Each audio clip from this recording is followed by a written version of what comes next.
In the last episode, we began looking at the kings of the Hellenistic period. We started with Ptolemy I, who had ruled Egypt from 305 to 283 BCE. Today we'll continue our look at these kings, but we'll move on to the Levant. Let us start with Seleucus I Nicator, who was one of the 6 generals of Alexander the Great, and after Alexander's death carved out for himself a large empire in the east. He was a shrewd politician and administrator, and his empire stretched from the Balkans in the west to the borders of India in the east. He founded many cities throughout his empire, most famously Seleucia on the Tigris. In 312 BCE, he turned his attention to the Levant. His army, which reportedly numbered 60,000 men strong, marched west through Syria and defeated Ptolemy I's forces near the city of Raphia. This victory gave Seleucus control of the coastal areas around the Mediterranean Sea, including Phoenicia, Syria, and Idumea. To secure this territory, Seleucus founded a number of cities, including Sidon, Samaria, Dora, and Caesarea. He also minted his own coins in the area.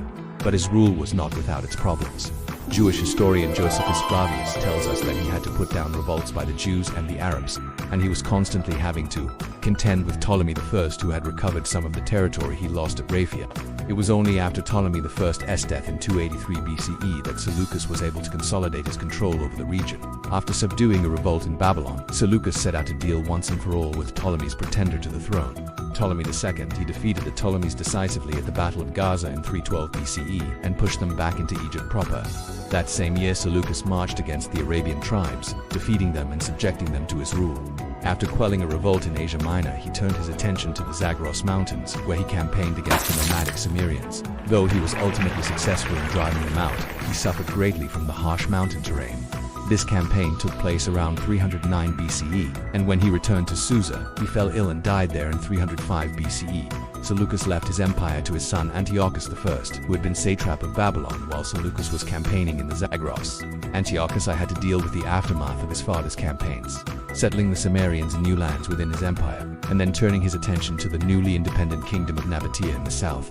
He also suppressed rebellions in Media and Elymais in the east, and had to contend with incursions by the Arabian tribes along the Syrian desert frontier. Like his father, he too went to war with Ptolemy II over control of the Levant.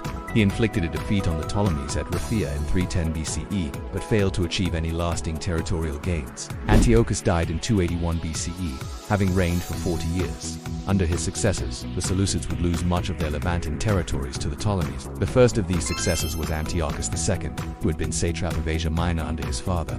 His reign saw the beginning of the Syrian conquest of Anatolia by Rome. Antiochus tried to end the Seleucid involvement in the affairs of Greece and focus instead on the eastern parts of the empire.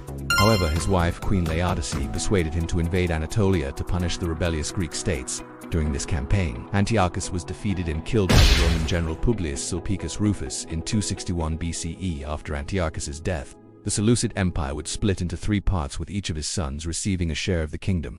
The eldest, Seleucus II, received Babylonia, Mesopotamia, and Syria, while the youngest, Antiochus III, received Asia Minor. The middle son, Ptolemy, received the Egyptian portion of the empire, but soon thereafter sold it to his brother Seleucus for 300 talents. Seleucus now controlled all of the Levant. The exact extent of his rule is hard to pin down, but he held all of the coastal cities and probably extended his influence inland as far as the Jordan River.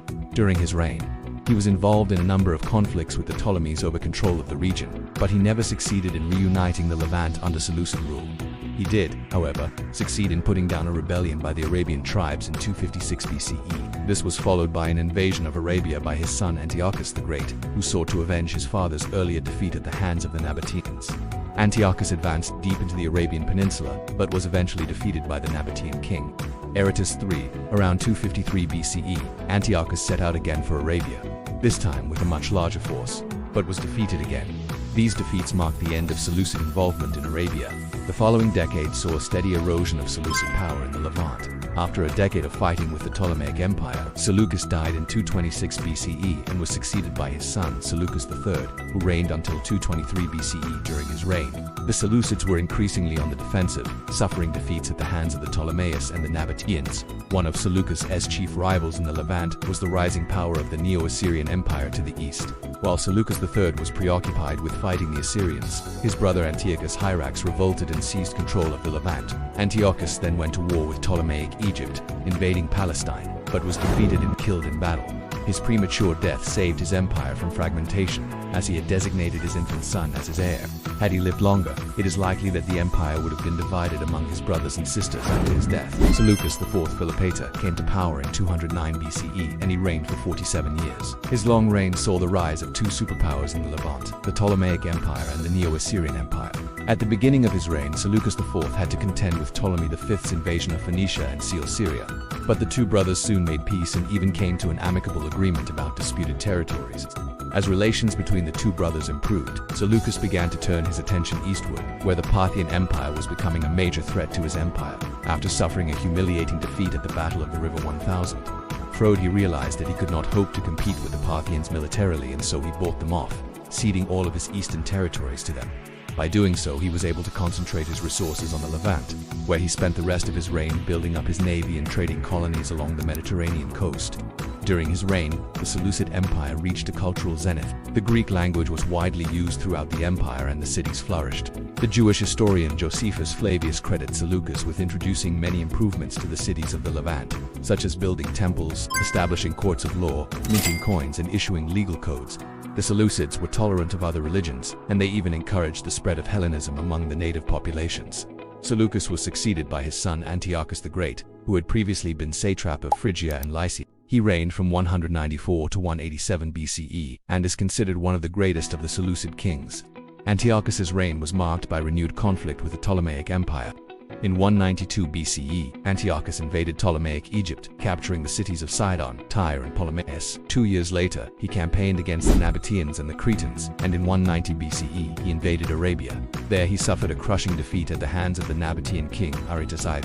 This was the end of the Seleucid king's ambitions to dominate the Levant. In the next episode, we'll continue our look at the kings of the Hellenistic period and cover the rise of the Ptolemaic Empire. If you enjoyed this video, please like and subscribe and check out my social media for more information. Thanks for watching.